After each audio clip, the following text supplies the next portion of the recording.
Arguably, the biggest issue with properties from dampness comes from rot, specifically dry rot, because it can eat away all the timber in the subfloor void and cause massive destruction and damage and expensive repairs. I had 4 examples this month, 1 early stage, 1 a repeat visit, and 2 that were incidental, didn't cause any problems. Have a look and see what we were discussing, and I'm going to focus a lot on the property with early stage dry rot because I think that's very interesting. So I'm Simon, I'm from Damp Surveys. We survey roughly 20 properties a month.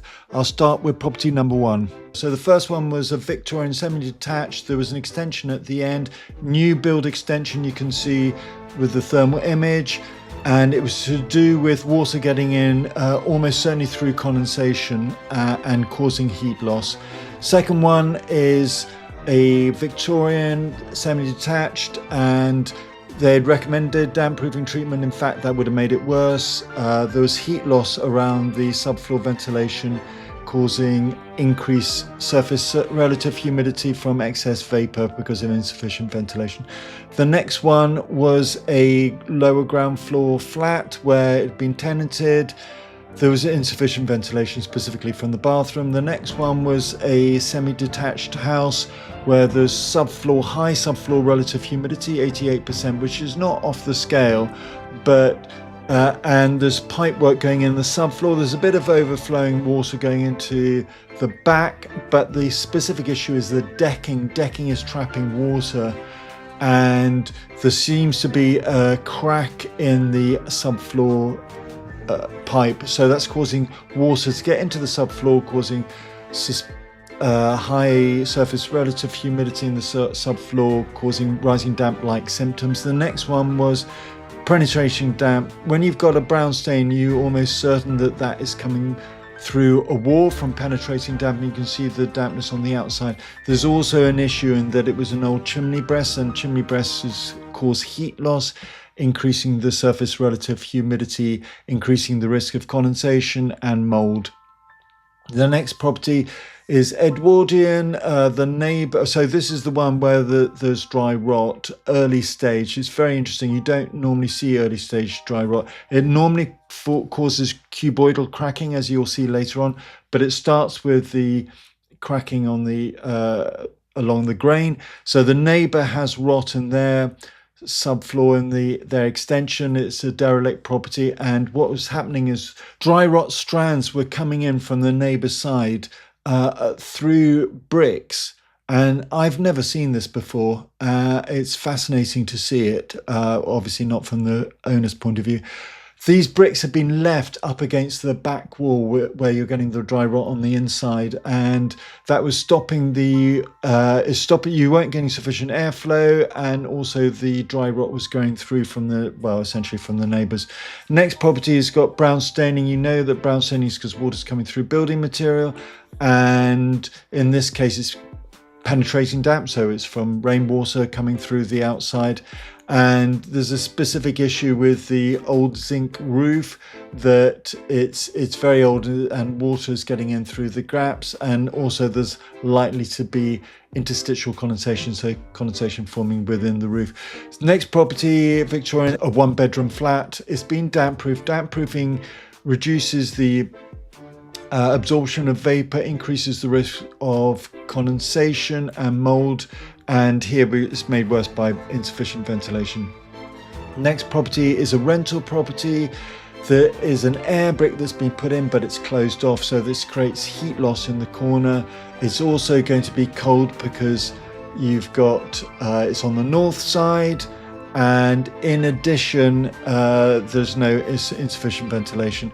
Next property, when they bought it, I think they were told there was about £20,000–30,000 worth of damp proofing treatment. Actually, it's nothing to do with that. It's caused by condensation. It had previously been damp proof, but there's no ventilation in the internal bathroom, so inevitably all the vapour is going elsewhere and finding a cold zone such as the cold water pipe and there's no kitchen ventilation as well.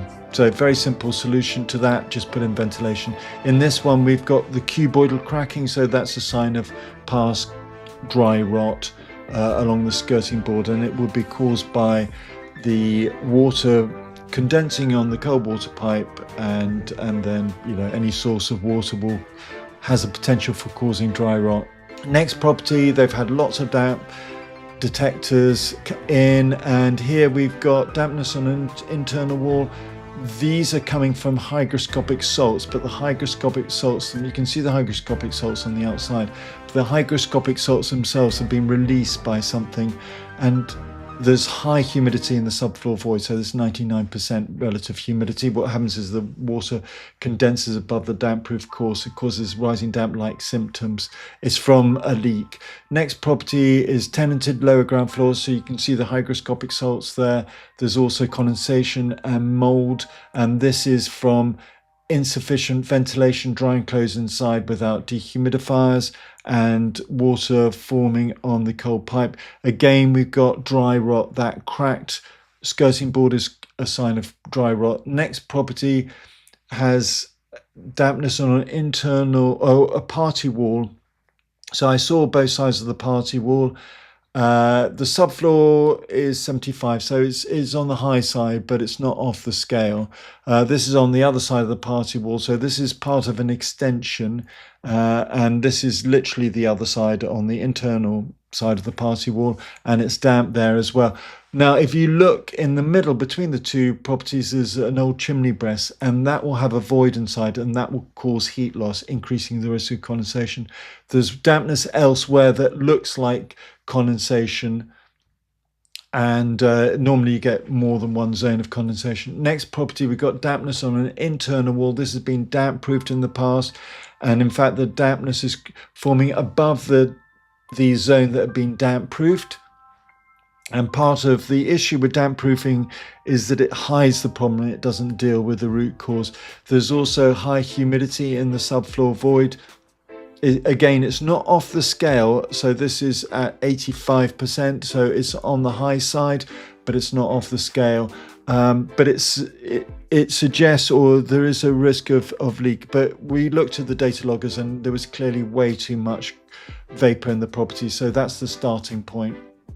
But there is a risk of a leak in the subfloor void that needs further investigation. Next property, end of terrace. So on the internal wall, on the party wall, there's dampness, there's brown staining, so water's coming through building material. And if we look on the outside, there's green and dampness around the rainwater pipe. Then we have the similar dampness on the other side, on the neighbour side of the wall.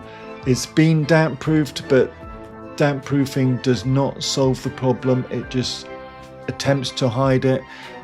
We've got those white salts, that's from pointing in the past, but actually it's coming from the downpipe that's almost certainly blocked, probably by roots, and the best thing to do is to divert the water. So next property, we've got brown staining on a internal chimney, at the top of a chimney breast, and looking on the outside.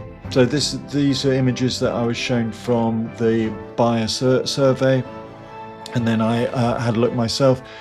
And even though there are zones of concern in the roof, I think that this repair has solved the problem. The internal dampness was marginal, and I think you just got residual damp, and the high areas of there's definitely condensation down at the base of the wall by the front door, as you have on the other side, and a zone of cold water.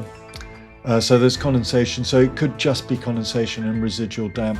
So next property is a lower ground floor. It's been rented out, it's vacant at the moment. It's been damp proof. There's mould at the base of the wall. Mould results from only excess vapour. It's if you had rising damp, genuine rising damp, you wouldn't have mould, because you don't get mould in the same place as rising damp, because rising damp has hygroscopic salts that inhibit mould growth. So we're getting mould there. So we know there's excess vapour, Even though the dehumidifier is a relatively small one, I don't think it was being used before. There's no ventilation in the kitchen, and the bathroom ventilation is no longer working. So those are the primary issues. It's a back extension, so it's going to be always vulnerable because of the heat loss, so it could be worth insulating it. Next property is a Victorian property recently purchased. They were advised to put in damp proofing treatment, which obviously is not a good thing to do. And the dampness has returned. It's not particularly visible, but there are some signs of dampness. And the reason why is because you've got a steel beam supporting that area. Even without steel beam, there's a lot of heat loss going in that zone, causing increased risk of condensation. This is the kitchen. Even though you can ventilate from the kitchen, the issue is that it probably is getting very cold. You can see through the thermal image, particularly cold in the corner, because you aren't getting the airflow from the heat, and lots of external surfaces, so increases the risk of mould and condensation, specifically in that corner. Next property, Victorian end of terrace. Now this is interesting, it's hygroscopic salt. So you see the salts before and then sometime afterwards. So you only get an increase in hygroscopic salts like that if there's a trigger. So there must have been some sort of leak or even just condensation. There's also some splattering of hygroscopic salts higher up, and it's got an unusual thermal pattern. You don't normally see heat loss with hygroscopic salts. It has been damp proofed. Often a theoretical reason for damp proofing is because of hygroscopic salts, but in fact hygroscopic salts primarily come from chimneys and or animal excretion. There's an issue with a membrane in the subfloor which could result in rot, so be careful of that. Next property is being damp proofed, which is obviously not dealing with the root cause, and in the subfloor void there was a distinctive odour. You can see that there's new timber, so there must have been rot. So I think this has been a very long standing drain issue. The neighbours had there was a drain inspection at one stage, but Thames Water needs to come and fix the problem because there's obviously a drain leak. So next property is a property I have seen before. They solved most of the damp issues. There's no ongoing dry rot. The only thing, so here we have got some dampness. So those hygroscopic salts have been released from water getting into the subfloor void, and the reason is to do with the drainage. An ACO drain has been put in, but there's a hole in the ACO drain, presumably to a drain, but there's clearly water getting into the subfloor void, which has allowed the rot to continue, and you have got poor or insufficient subfloor ventilation, and hygroscopic salts have been released at some stage. But there's no ongoing dry rot, which is the key concern. So obviously the floor will need to be supported, and I would keep access to the subfloor just to be able to check it regularly to make sure the dry rot doesn't come back. And any spores should be removed carefully with a HEPA filter. Have a listen to the section on the data loggers, and then we'll talk at the end. So here's the multiple data logger system that I use to compare all the data from all the properties. The reason for doing this is because dew point is a measure of the amount of vapour in air, and every property should have a very similar dew point, or at least you can tell the properties that have much more excess vapour than other properties by looking at the dew point. So this is property 1. So if we look at property 1, what I'm going to do now is just zoom in on a period when property 1 was. So property 1 is this line here, obviously, and we can see it's fairly average compared to other properties, but ideally it should be below this dew point here, the blue dew point, this line here, should be kept below the outside temperature. So this should have dropped much lower by increasing ventilation or dehumidification. So if I just highlight the external temperature, this is fine now, but during this period there was way too much vapour internally. It needed greater external ventilation. I'm going to now put all of the properties on so you can see how they compare to all of them. Now if we look at property 2, that is this light line here. You can just about see it. This one here, and again it's on the high side. It's the outlier on a number of occasions. Property 3, 4, 5, 6 are missing. Property 7, this is the dotted line, which actually is relatively good. So for some of the time it's just on the external temperature. It's obviously a bit high, but compared to other properties it's much better. Property 8 is the property 8, I didn't get the data until after the survey, so let's have a look at that. And this property is a tenanted property and it's way too high. They're using the German system where you ventilate at various points in time by opening the window up, but it's not sufficient to cope with the amount of vapour. It's also the outlier compared to the other properties, so not just compared to the outside. So that was after the surveys, the main surveys. And so we look at property 9. That is this dotted line. There doesn't seem to be any data for that. Property 10. It's this line here, which is on the high side. Property 11 is this line here, so that's good. That's pretty ideal actually for most of the time, but there could be specific reasons for issues. Yes. Property 12 is this the other dotted line, though. You can see there are a few there. Not much data for that one. Property 13.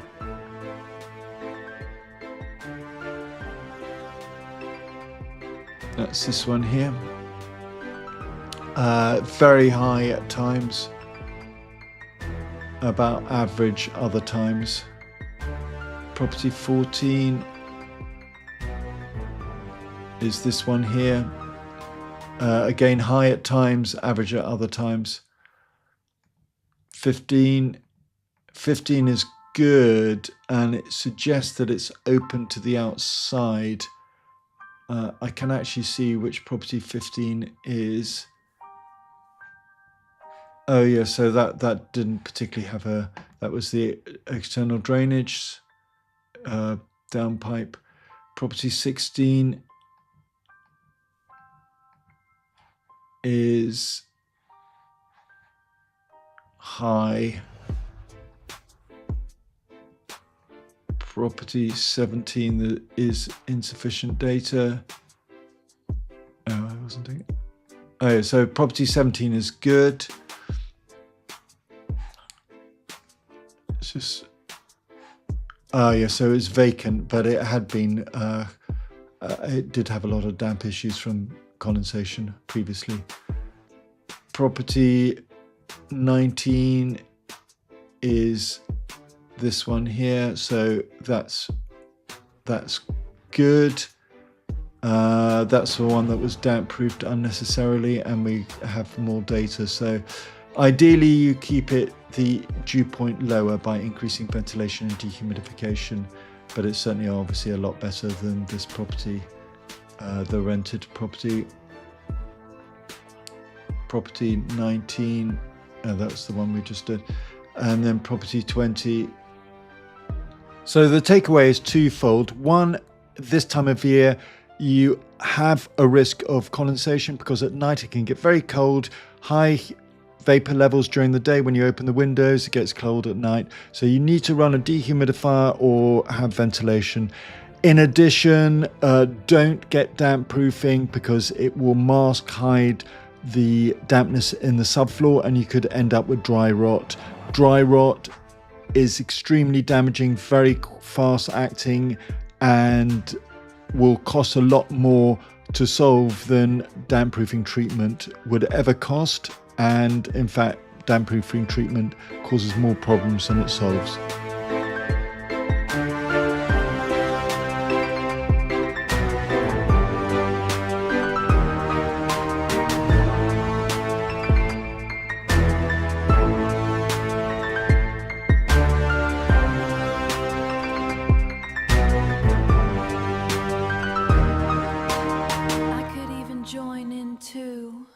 If it meant not losing you, hushed. Behold the monster I've become, whisper. I said to myself, I did it all for you.